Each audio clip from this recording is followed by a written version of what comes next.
there was this online component where on either of the days someone could play this adventure. Okay, so this is just a fight. Literally, objective is get boxed through hole. I am a massive fan of Mad Max and, of course, Descent into Avernus. Something else that I really enjoy personally. And, of course, Spelljammer. Love Spelljammer.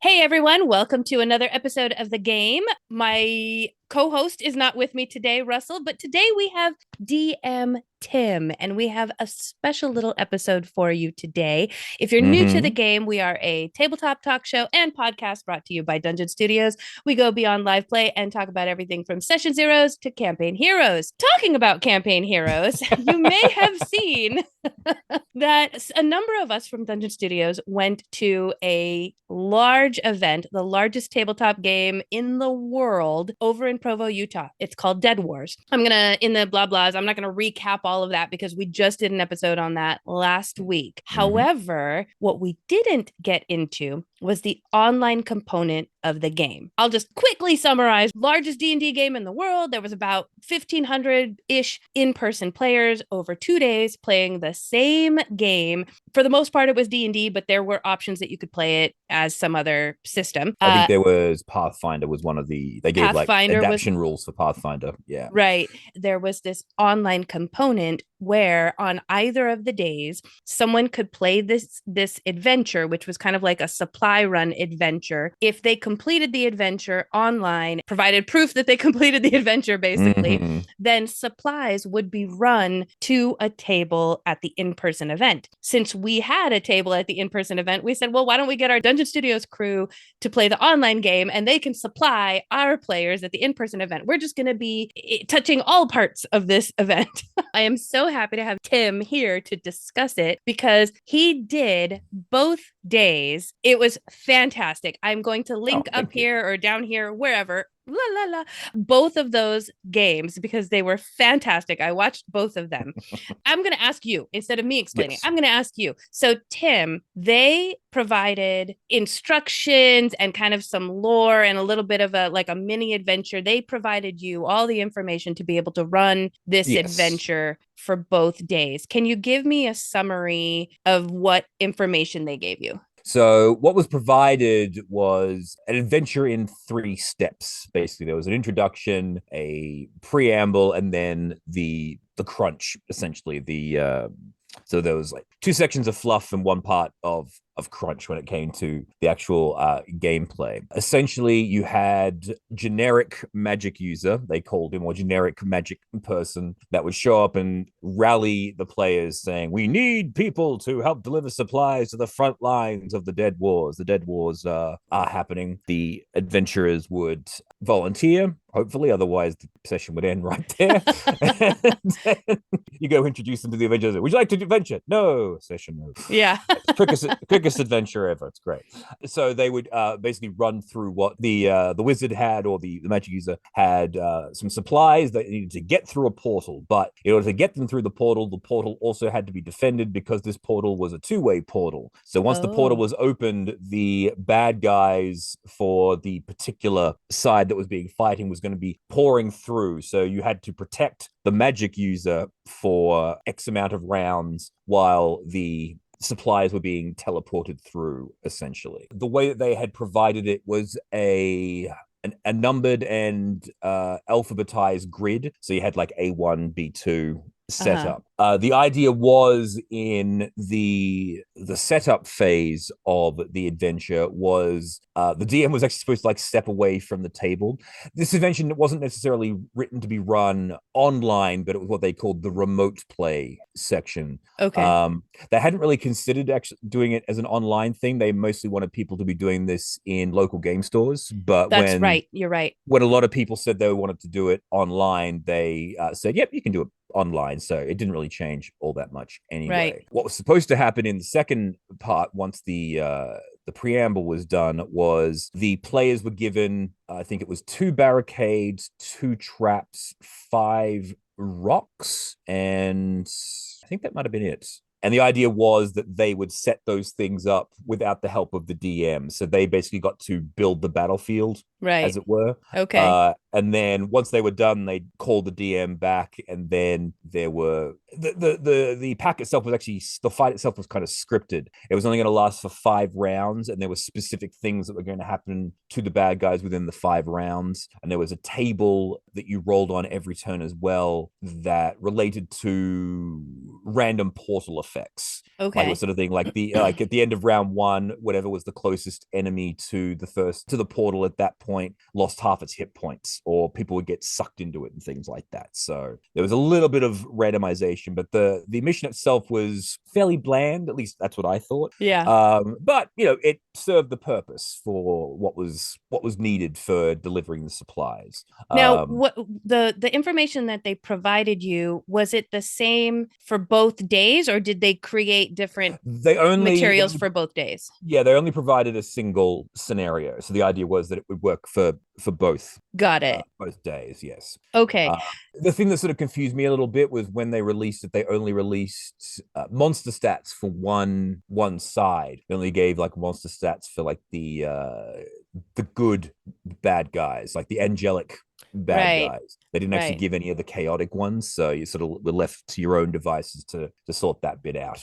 Right. So, folks, even though I said I wasn't going to recap, part of what you should know is that the in-person event, since it was stretched out over 2 days, what they did was day 1, I believe it was everyone fighting against the forces of evil or darkness. It was this dark prince. Yes. And then day 2, everyone was fighting against these kind of angelic forces of light. That's what we're referring to when we say this. Now, the online component, or the, what did he call it? Remote play. The remote play, yes. I'm assuming I guess he was assuming that nobody would play them for both days to help out their table, maybe. True, maybe. So they only provided one type of scenario. Now, what I'm fascinated with, because Tim is such a DM genius here, he looked at it. I knew this right away. When he saw it, he was like, oh, no, let's do this instead. This is a bit dull, yeah. And I knew that he was changing some things up. And I have played with Tim as a DM before. So I knew whatever he came up with was going to be good. It wasn't until after I came back from the Dead Wars event that I finally had time to actually see these games that you ran. And they are so creative, considering what you were given, the base data that you were given. So let's talk about day 1. This was the forces of darkness, correct? And yes, and I actually found out after the fact. I got the scenarios backwards. Oh, you did? So because day 1, because in the package, when I read the titles, it says day 1 forces of darkness, day 2 forces of good. It was called something different, but that's what it was. Right. But when I read that, I didn't bother reading the package for the players that were going to be there, because I didn't need to. Right. In reading that, and also seeing that for day 1 was the forces of good, the package that we were given had the stats for angelic bad guys. In my head, that went, okay, so forces of good, that means day 1 they're fighting against the forces of good, then day 2 they're fighting against the forces of bad. Whereas it turned out they were the sides that were doing the fighting, not being fought against. So day 1 I ran the evil scenario where the bad guys were delivering supplies. So in the end, it ended up that the bad guys were delivering supplies to the good guys, and the good guys were delivering supplies to the bad guys. That's fascinating. So whoops, but still, it'll you know what? It still worked out. I didn't even pick up on that. You're right. In my head, I was like, oh, darkness. So it makes sense that all your players were kobolds. And yes.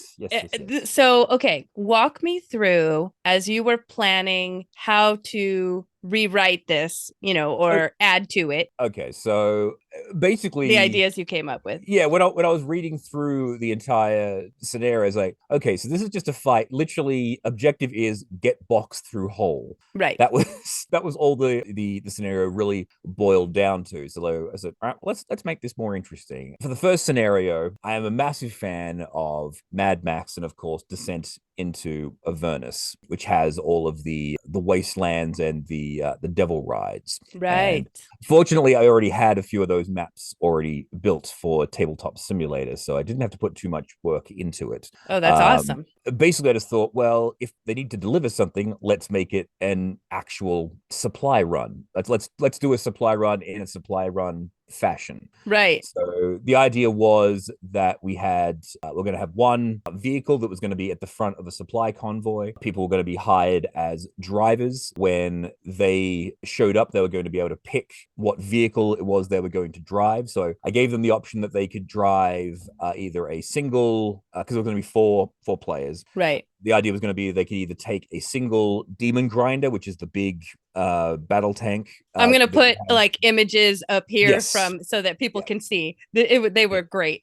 Yes. So yeah, you had the demon grinder. You had the tormentor. Hang on, I actually kept the thing up here so I can Now, remember. did you come up with the names for these vehicles, or were they No, already? these are Because this is from Descent into Avernus. These are the okay. vehicles. So you have the demon grinder, the devil's ride, the scavenger, and the tormentor. The demon grinder is the giant battle tank war machine. The devil's ride is the motorcycle. The scavenger is the mid-range. It's basically just designed to go around scavenging. It grabs random things, has a big grappling claw on the back and two harpoon flingers. Right. And the torment is kind of the dune buggy, basically the best way to describe it. Right. So the idea was that they could take either the one big vehicle, they could take the two scavengers, or they could take two tormentors and two devil rides. They could take two motorcycles and two dune buggies, basically. That would right. be the and group. I'm assuming each vehicle has some different capabilities.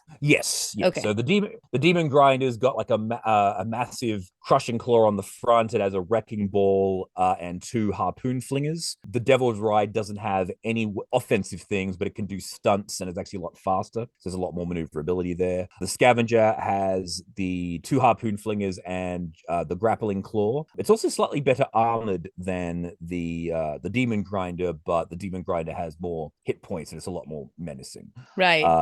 And the tormentor has the harpoon flinger, and it's mostly designed just to run things over. It has like a big ram on it, essentially. Right. That already I was fascinated when I started watching the adventure. And I'm seeing the Mad Max vibes already before you guys have even hit the road. Yes. I'm looking at these vehicles, and that was so awesome. But before that, the players were all kobolds. Was that whose decision was that? That was an idea that I was thinking about, because Mad Max Fury Road is probably one of my favorite movies out there, and Warhammer 40K is a big influence in my gaming history. Basically, I never did D&D up until about 6 years ago, almost when Curse of Strahd came out. Wow. That was sort of my jumping into D&D officially. I've always been interested in that sort of stuff. But one of the things about Warhammer is you have the orcs. Now, the orcs in Warhammer are very almost comedic in their way, is that the orcs love to fight. And they're always joyous about everything that they do. And whenever they're in the throes of battle, that's, the greatest time of their lives. And there are certain orcs in the Warhammer universe called the Cult of Speed, and they paint their vehicles red because red makes their vehicles go faster. And in the that makes sense. and interestingly enough, the way that the orcs in the Warhammer universe work is they have this weird sort of psychic field. If enough of them believe that something will work, it does in fact work. Really? So when their vehicles are painted red, their vehicles do go faster.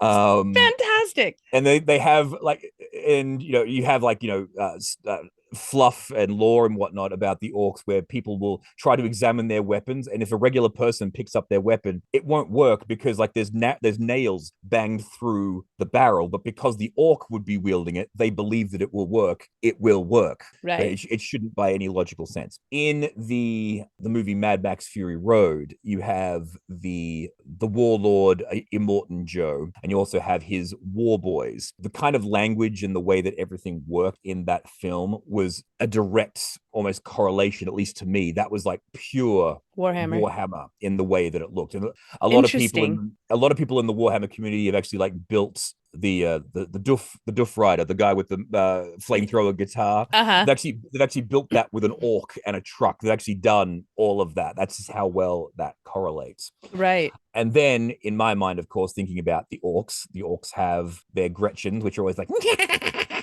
always really excited about the way that everything goes. And so that led me to think, well, wouldn't it be interesting if we are doing a Mad Max style scenario with kind of a Warhammer theme? Because the 3D models that were used in that on Tabletop Simulator, the truck, the demon grinder and the tormentor were actually orc vehicles. Okay. That's actually an orc battle wagon from Warhammer 40k and an orc buggy from Warhammer 40k. So that was where the connection was in my mind. Okay. So again, this is rambling, but I was gonna say, yeah. I'm surprised then that you didn't make the characters all be orcs as Well, opposed to kobolds. that was this is the connection. So again, you can probably cut most of this out.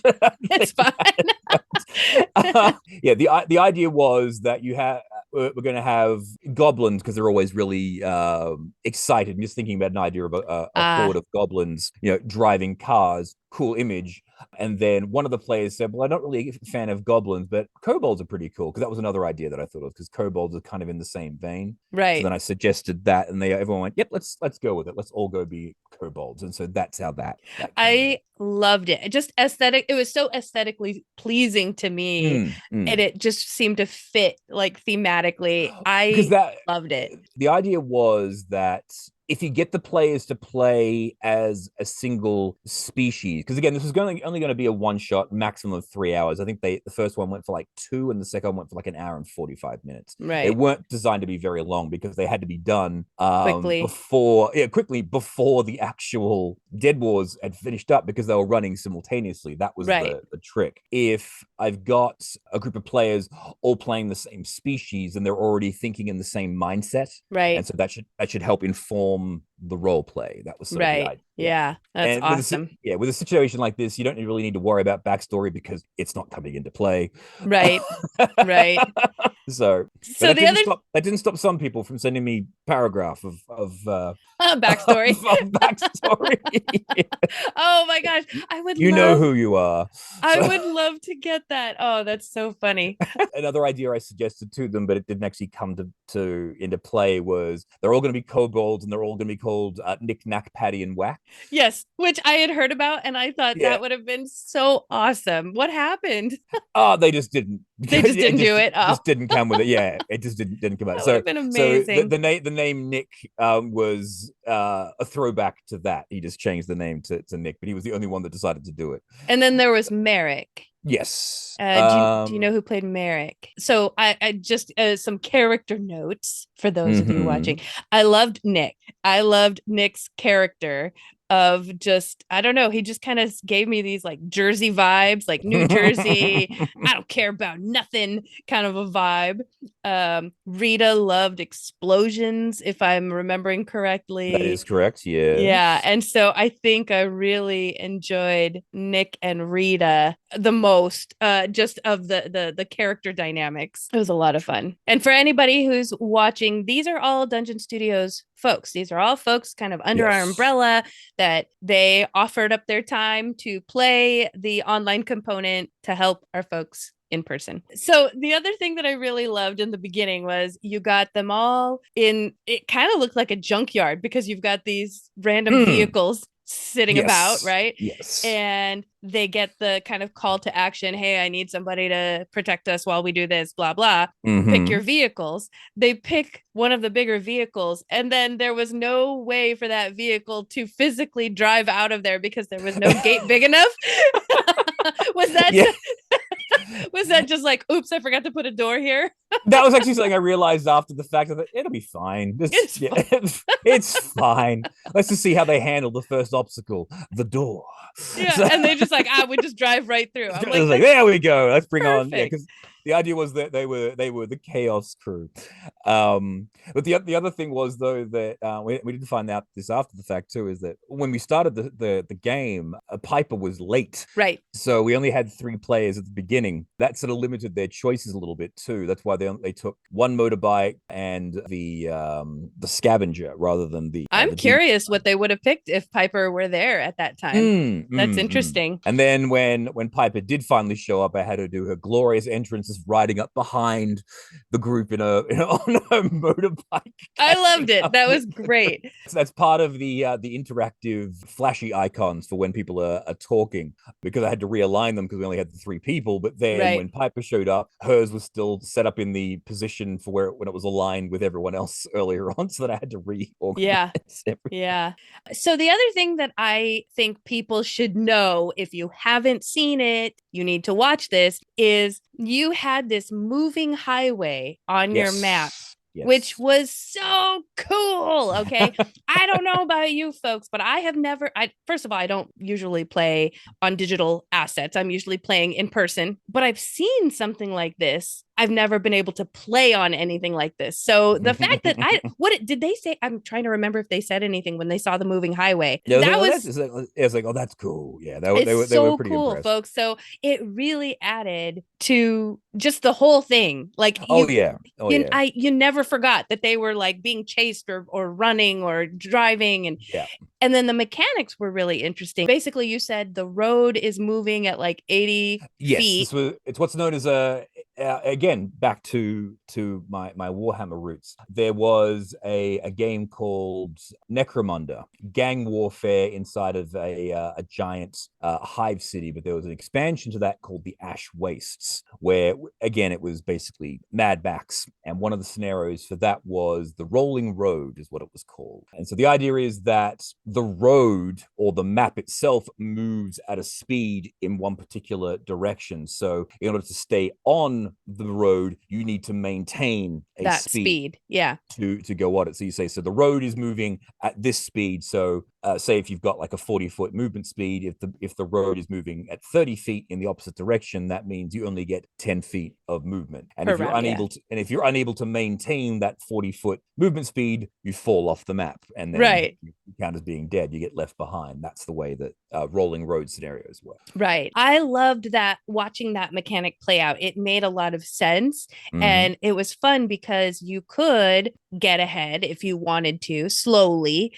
Yes. Or you said you could just basically put the brakes on and go right back, as far back as you want.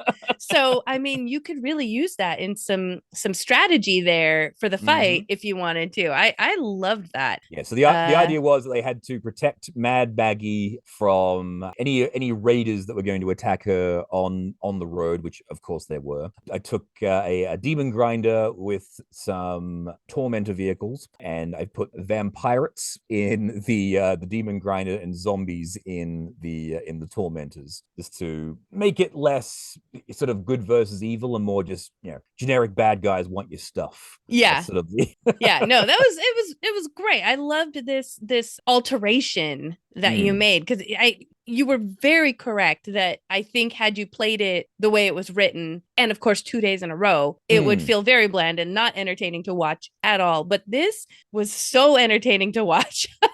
I mean, yes, I'm a little bit invested and I'm a little biased because it's Dungeon Studios, but had I not known that this was Dungeon Studios, I think I still would have really enjoyed this. Just the Mad Max-ness of it all, and the moving road and the kobolds. And I asked some of the players like what their favorite moments were, and the player who played Rita said that she loved that you gave her bike a boom button. So what did the boom button do?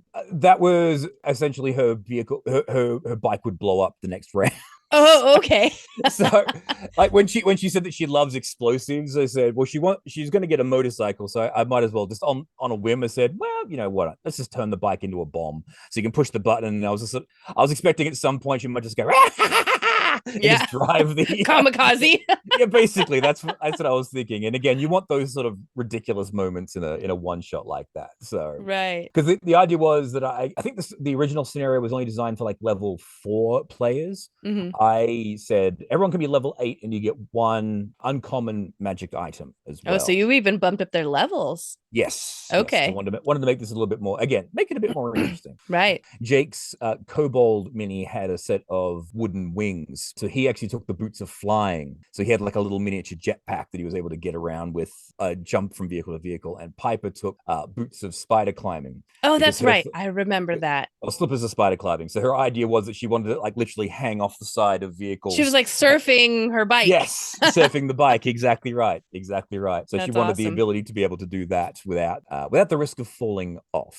Yeah. Well, let's talk about the other game now. So the other game on day two, instead of being Mad Max Avernus-style vehicles, you went Spelljammer. Spelljammer, yeah. Was that, walk me through the process of thinking, okay, how do I make day two different? Was that you were just like, I need another vehicle Spelljammer, or? Well, originally I was actually going to run day two as just the actual written adventure, as just the actual written adventure, and I built the maps for that and everything. But seeing how excited everyone got with the Mad Max thing, I said, let's spice this up a little bit. So I'm actually at work and I'm sort of planning this thing in my head, and I said, what's something else that I really enjoy personally? And of course, Spelljammer. Love Spelljammer. Okay, we're delivering supplies. How do you want to deliver supplies? What's dangerous? Well, of course, you've got pirate ships and other bits and pieces. Cool. But also I wanted to make the scenario a bit more interesting. So mostly it came about just thinking about what asset pieces I had to make it more interesting. So I thought, well, I've got a lot of asteroids. I've got some planets, and I love the black hole asset that I have. Yeah. I can't remember who it was that created it. That created this thing, but the moment I found that, it was like, ugh. I've got to use this as much as possible. It was a beautiful map. I also loved seeing all the little planets and then the black hole. It was so cool. A bit of an inspiration was the movie Zathura. Have you ever? Oh gosh, it's been a long time since I've seen that. Because in that movie they're racing towards Zathura, and then it turns out that Zathura is this black hole. Yeah, spoilers. I just thought, would it be cool if you're racing through an asteroid field? There's a black hole in the asteroid field that's sort of drawing everything in. So you've got to pick up speed, and you've got a slingshot around the black hole in order to pick up speed to go through the portal. So that was my thinking. That was the other thing I really enjoyed about that adventure, was watching the ship slingshot around as opposed to just like, oh, I'm just going to veer right over here. It's going to veer right. Yes, yes, exactly. It was Spelljammer, but almost more treasure planets than actual Spelljammer. The idea was that the ship didn't have a spelljamming helm. It was actually running on momentum and solar sail. At least that was the idea behind it. Because in real Spelljammer, a magic user just sits in a chair and they just think where they want the ship to go, and the ship just goes. There's no real issue. I've never played Spelljammer, so this is interesting to learn. Quick history, anyone who wants to know about it. Spelljammer is named for the titular ship known as the Spelljammer, which is this giant city-sized spaceship that kind of looks like a manta ray with a scorpion tail. That was the original Spelljammer, so that's why everyone calls their ships Spelljammers, because they're all based on sort of the magic that was used to create the original Spelljammer. Okay. And the way that spelljamming ships work is that they have magic chairs called the spelljamming helm, which wizards can cast spells to create. The chair is the captain's chair, almost. Person with magic abilities sits in the chair, and while they sit in the chair, their magic is what drives the ship. So the more magic a person has, the better they're able to helm a spelljammer. And they essentially become the ship almost. While you're in, always when you're sitting in the helm, you can look anywhere on board the ship as though you're standing there, but not actually being in there. So you sort of go like into a pod or into like you enter the matrix of the ship basically. And then you say, okay, well, I want to go this way. I want to go this way. And then the ship will obey your commands. In a situation like this, that wasn't going to work because too easy. You just have one guy sitting in there goes, I'm going to go this way. I'm going to go this way. But so I wanted to make it more like a sailing adventure. You basically forced the characters to choose what position will you have on the ship, like what's your duty on the ship and how to make the ship move. So there was going to be the captain, who I borrowed from Dungeon of the Mad Mage, Captain the Gathrod, the Mind Flayer pirate, who is awesome. Oh. I do remember you saying Mind Flayer. I forgot about that. There was a Mind Flayer captain, folks. It was Mind Flayer captain. It was Captain the Gathrod, who had the voice of Zoidberg. It's like, all right then, That's right. And you went let's go blue. let's go and deliver these supplies. So so yeah, there was the Mangalore, which is the big catapult on the rear position of Spelljammer, and then there's two ballistas on the front, and then there's just one generic position. So they got to pick Okay. where their weapon positions were for the initial part of the voyage, at least anyway. Okay. Okay. So now tell me a little bit about the characters. We've got Berto, Theo, Adara, and Sin.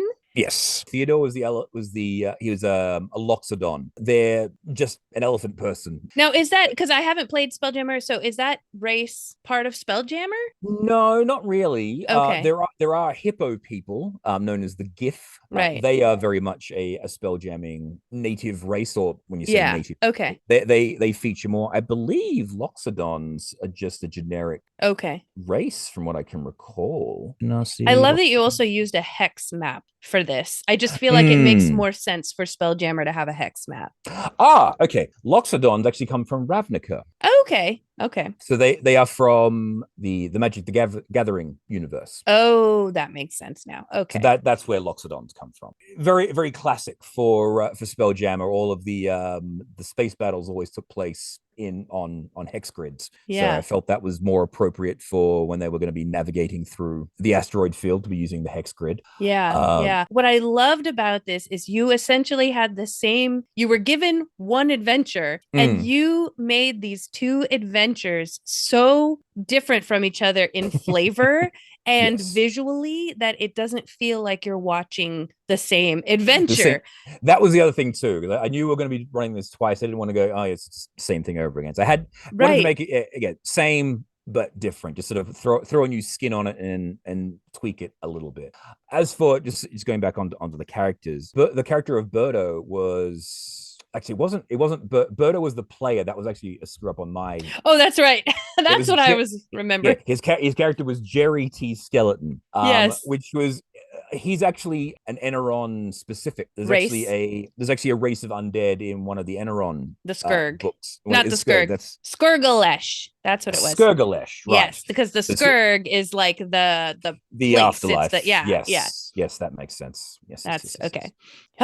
Redeemed. Yes, Okay. he was the Skirgalesh. Then we had Sin, who was an astral elf. So that's very much Yeah. from Spelljammer. We had a Kalishtar. There we go. See, as soon as I Yeah. heard it, I knew. Yes. And Kalishtar are basically just space humans. So like you've got the astral elf, but then you've got the Kalishtar are kind of space humans, and so they were the four characters in that one. There again, I didn't want to force the same species thing for Spelljammer because it didn't really feel right. But you can edit this bit out if you need to. Yeah, no The problem. biggest issue that I had with the second day was finding players. Really? Yeah. Because of the day? Because it was on a Saturday I or don't know. I don't know what the problem was. But up until the morning of, I only had two players. Whoa. Right. I managed to get the other two players because the person that played Theodore was actually a friend of mine who plays in one of my home games, and Theodore was the character that he had that got killed very early on that he really wanted to play. Berto just came in like a godsend right at the last minute to fill in the fourth slot. That's awesome. Yeah. That is awesome. Okay, so explain to me. I want to make sure I understand the mechanics a little bit. So they had so many hexes to be able to move. And I know that I could tell during some of the movement that you had that there were things hiding in the asteroids that they could kind of encounter or not, I guess, depending on which direction they went. Yeah, so I actually used the same mechanic in both games. I actually ran both of them as a chase scenario. Okay. So during a chase, there is a thing called chase complications. So you roll a d20 at the start of every round, and on a 1 to 10, something happens of those particular random things. I'd ran that with the Mad Max scenario as well, using the Avernus table. Right. Like some of the things that can pop up, and I actually have the thing saved here because I knew this question might pop up. You drive past a creature and it chases after you. The DM chooses the creature. There's a thing called a fire tornado, which does 18d10 damage on an to everyone in the chase. Wow. Swirling clouds of dust makes everyone blinded. Natural pillars of rock shows up, which can potentially give you cover. A vehicle drives across your path in the opposite direction, going sideways. Uneven ground and some such stuff. So there are certain things that can occur during the chase. I used the actual one from Avernus on the first day, and for the second day, I used literally the same table, but I just flavored it differently. Right. So the idea was that the hexes were 500 feet in size. Yeah. So they were able to move 2 hexes. Well, they started off moving 1 hex, and as they sped up, they moved 2 hexes. Then as they approached the black hole, they started moving 5 hexes per round as the gravity was beginning to draw them in.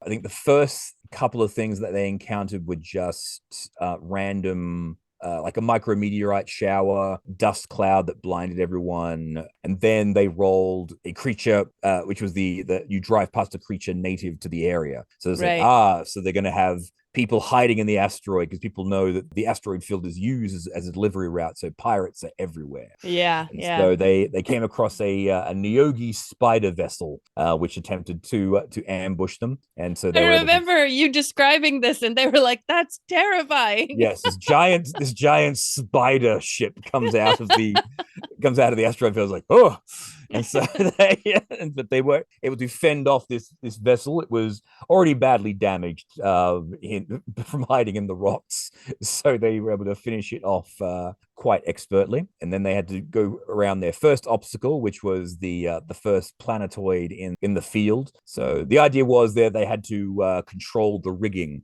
so I had to make a group strength check, and they had to get over a certain number to actually have pulled the rigging sufficiently to steer the ship around. Exactly. Right. And I gave everyone that took the wild spacer background advantage on this check. So right. Explain that to me again. With Spelljammer, there are backgrounds, like actual player backgrounds. One of them is wild spacer. So you can actually take a background trait like, pirate or outlander or acolyte.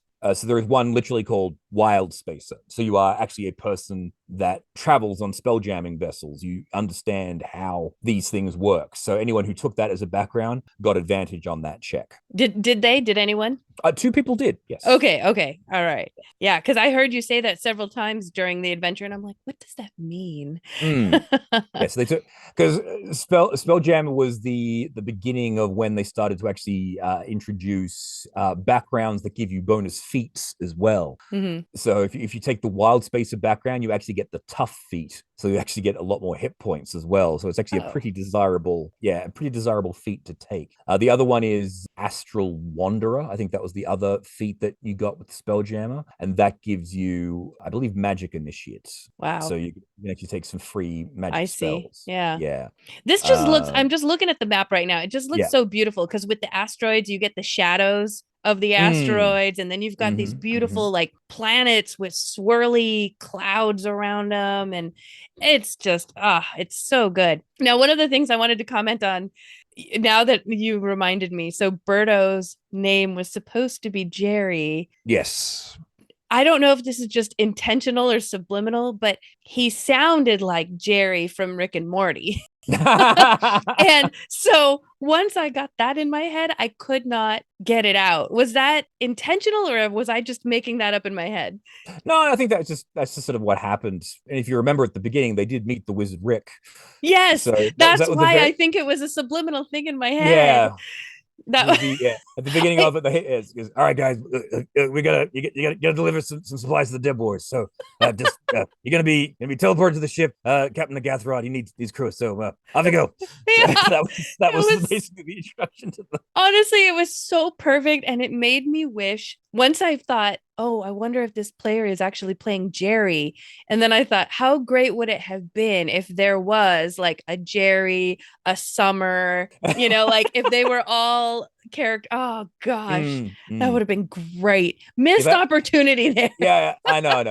If I had thought about it a bit more, I would have probably just made generic characters. You can pick this one, you can pick this one, you can pick this one. Right. There is actually a Rick and Morty D&D. Yes, I know exactly. Yes. That's why I was like, oh man, that would have been so funny. And the other thing that you mentioned in the stream was when you guys played this adventure, it was May the 4th. And Yes, people were yes. saying, May the 4th be with you. And you were like, oh no, if I'd thought about it, we should have done this like a Star Wars thing. Actually, yeah, it didn't. Yeah, it didn't even really click to me because again, I'm a day ahead, so Right. it was May the 5th for me when I was running it, but it Yeah. was May the 4th for everyone. Next year.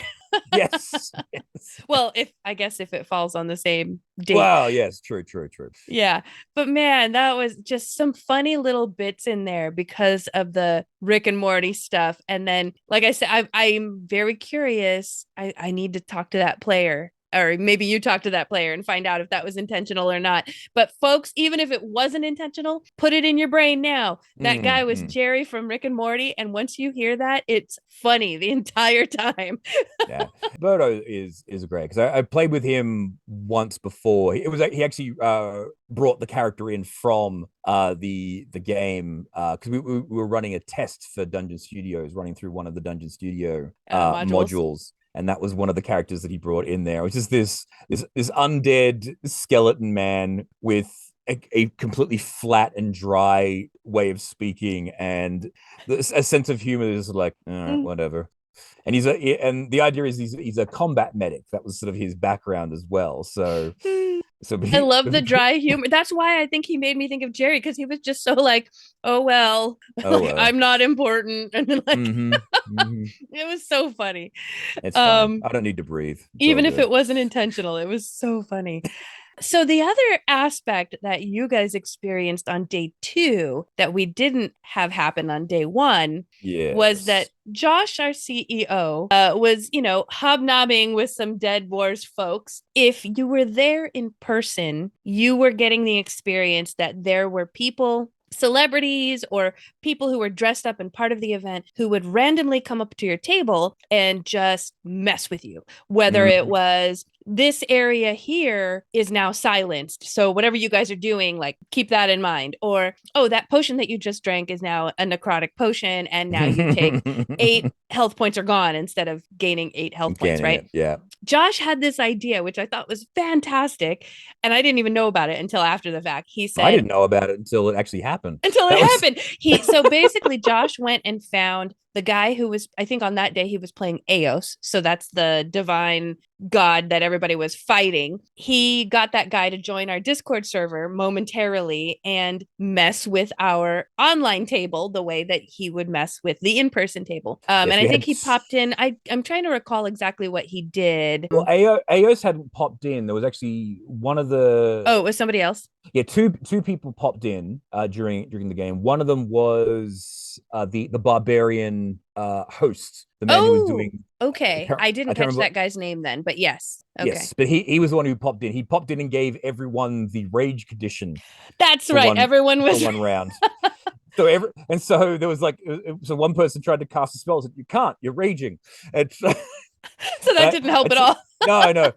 I took pity on our cleric as well, because I had this beautiful moonbeam going. Oh, that's right, that they were concentrating on. And I said, look, I won't be completely dickish and just say it's gone. I'll say just make a concentration check to stave off the rage. Yeah. And they passed, and so they were able to maintain their moonbeams. So that was awesome. Now that you say that, I remember.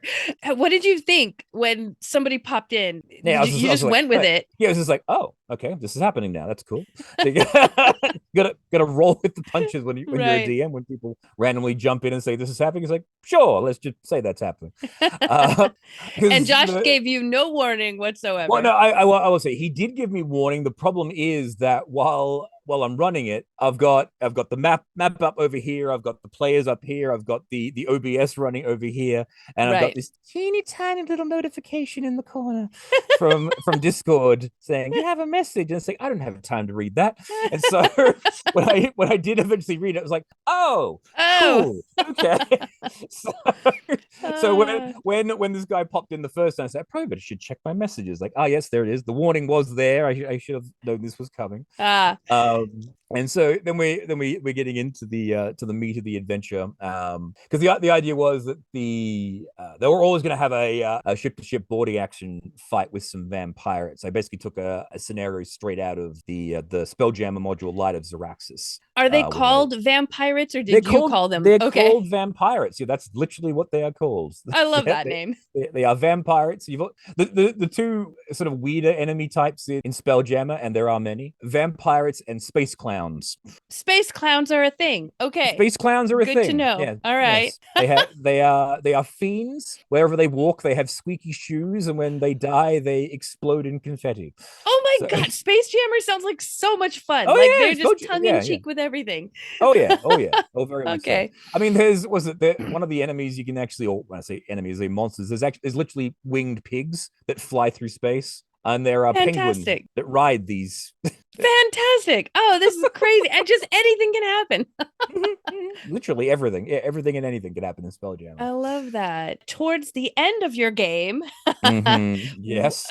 So this is where I was clued in on what Josh was doing, because I didn't know that he had already had somebody jump in. And I see Josh and then Mike and then Sean, and they're just running, like not running, but walking very fast. And I'm like, what's going on? Like they didn't tell me anything. So now I'm following them. And then quickly I'm getting the update that Robert Hartley has agreed to jump in and mess with you guys. And so we go into this quiet little studio, and I'll, put the video overlaying what I'm saying here as you watch, as we go into the quiet studio and we're listening to you guys. He's got the Discord up and they're waiting for an opportune moment. Josh has his phone open. Robert is just staring at the phone, and they're staring at the phone. I've got my phone. I'm recording. Josh's wife has her phone up recording. Mike has his phone up recording. We're all recording just what's happening. Robert Hartley is about to jump into our Discord and mess with our people. And eventually when he finally gets on, do you want to say what he said? Do you remember? Yeah, so I remember very well. He goes, is at this moment a wizard appears upon your ship. He is an elderly gentleman, very wizardly looking, and he says, I am here to guide you in some way. Who is the slowest among your number? And then there's this, everyone's sort of stunned silence, and then Ty, as Sin pops in, sorry dude, we've just finished, and we literally just finished. You just finished. we were in the middle of deciding what delivery they wanted to make, because there were three delivery types they could make. It was a health, a general, or a weapons, a boom package. Right. We were trying to decide what one, and he goes, who is the slowest among your number? And he goes, I'm sorry dude, we've just finished everything here. He goes, it appears that I am slowest among your number. It was almost just so perfect. Yeah, it was good. It was good. I actually said to Josh after the fact, because it was funny, because as they were going around the black hole, because they'd finished fighting the vampires, just as they finished the fight, they hit the black hole, so they didn't have to fight the vampires while they were going round the black hole. That's good. It kind of worked out interestingly there. They said, man the rigging, so they've all gone to the rigging, they've rolled all their checks, and unfortunately they didn't get high enough to actually succeed on the check. So I said, you fling out the side and you're about to go out, and then you start getting drawn back in. So I said to them, is there anything you guys can think of that might assist you in this particular situation? That's right. And if it had have actually been, if he had shown up right there, or if he had shown up right there, that would have been the moment. But they, using their own D&D skills, ingenuities, exactly, they were able to get out of it. They Ty used guiding. No, don't give it away. Okay. I want the people to watch it. Spoilers. Yes. But no, yeah, I did love how they were all digging very deep to try to figure out how to get out of that. Did they say anything afterwards? Did they even know who Robert Hartley was? They must have. It didn't click immediately, because again, other people might not know. Viva La Dirt League, in case. Right. Like I didn't realize what it was initially too, and so I was like, oh, okay, cool. Yeah. So that was like the highlight of my weekend. So right. got to temporarily play with someone from Viva La Dirt League. Like, moving up in the world. So. Yeah, it was so, he was so fantastic and so gracious with all of that. Even afterwards, he kind of looked like a little deflated that he didn't get to mess with you guys. And we were like, we're so sorry. And he was like, no, that's okay. Yeah. Oh, yeah, Yeah. sorry. Because again, I was thinking about how do I break this to him gently, and then Ty jumped in. It's like, He sorry, just, dude. sorry, dude. It's like beautiful. Thank you, Ty. So, Uh, I'm very curious if yeah, I'm gonna have to wait and get those numbers from Andy because I don't know that there were very many folks who were playing the online no, or from what I could tell, actually, from the online thing, because on the reporting page, right. I think there was only a maximum of 7 Ooh, remote wowza. games. Yeah, I know. Wow. So that was the thing. Like Josh was saying, none of the packages showed up. I said, well, I'm not surprised because there were only like 7 deliveries over the. Because in my brain, I'm like, I was Oh, just curious who had done it online, and I want to watch what their game was like. All right, so here we go. So this is day one. There was one game that had only one player and one DM. Wow. So Still it was counts. still counts. Then there was us. Then there was another in-game person. Then there was another online. Then another in-game. Okay, so day one, 1, 2, 3, 4, 5, 6, 7 on the first Okay. day. Okay. 4 of those were in person, 3 of those were online. And then for the second day, 1, 2, 3, 4, 5, 6, 7 again. Okay. If 4 of those were in person. Now, while you were running the games, did you have any idea if people were watching it live while you guys were playing it? Were Oh, people yeah. commenting or were you getting Yeah, any there of were that? there were a few Okay. comments. Yeah, because I had the chat stream popping up there. I think we had 26 viewers Wow. on the first day, and I think roughly the same amount on the second day. Yeah. Wow. Pretty There wasn't good. there wasn't a great deal of chat going on. There was like a little bit of chatting. I think Bailey from Dungeon Studios, she popped in and was saying good luck and Yeah. whatnot, but that was pretty much it in terms of the chat. There wasn't a great deal of interaction there going on. Oh, that was the other thing. So when we do this in the future, go to Dead Mm-hmm. Wars, and if there's another online component like this, we already had one computer screen on our table looping all of the stuff that we do, Mm. informative stuff, right? It would have been great if we had a secondary screen having the online game there Actually, for people to yeah. see what I, was going on. I had actually suggested that, but I wasn't sure whether you guys actually had the tech or the logistics to do it in time. Well, what we were told was that the Wi-Fi in the mall would be sketchy with that many people Oh, there. So fair we enough. didn't want to Yeah. attempt it. And then when Josh, I guess, had this plan to have, Rob jump in, he didn't explain everything to me. All he said was, "Hey, can we get the game on our TV screen real quick?" And I was like, "Well, I can try, but the Wi-Fi." And he was like, "Oh yeah." And then he took off. And that's when all of a sudden they're all running. And I'm like, "What's happening?" Robert's doing something. So it was mayhem. Knowing that now, I think it would have been a great idea for people to see, even if they couldn't hear it. There's no way they could have heard it. But if they could see what was going on, I think people would be really fascinated to watch our online game because it was just so entertaining and it was so different than what was planned. I am curious. You know what? After we're done, show me where this reporting server is. I'm curious to see what does everybody else's games look like. Yeah. There's So, one person actually built the game in Minecraft. oh wow, They actually did a scenario in Minecraft, which I that's thought was kind of pretty cool. damn cool. Yeah, absolutely. Yeah, it's so fascinating to me to think that this one very simply written adventure could be done in Mm. so many ways. And I would love to see how they were done. I think we're going to end it here. If you guys want to see these 2 adventures that Tim ran, I'm going to put the little videos bloop like right on the side. I don't know which side it's going to show up on. So, but both of them will be there. So you can pick one. And then when you're done watching that one, you're going to pick the other one and watch the other one. Both of them together probably equal what you would normally see on a live play being like 4 or 5 hours, right? So Yeah. you The watch first one goes one. for about 2, and the other one's like an hour 45. Yeah. Exactly. See, and they're so freaking like unique. You're never going to see anything like that. They were so much fun to watch. Oh, thank you. Yeah. So would you do it again next year? Oh, absolutely. All right. Good to know. Got more prep time this time. That was the other thing. Yeah. Throw that together really quickly. You really did. You did fantastic. Thank you. Thank you, Tim, for giving us the details on the online component of Dead Wars. Pretty soon, we're going to start rolling out all the interviews that we did at the event. So look forward to that. Go check out these adventures or these adventures, one of these adventures.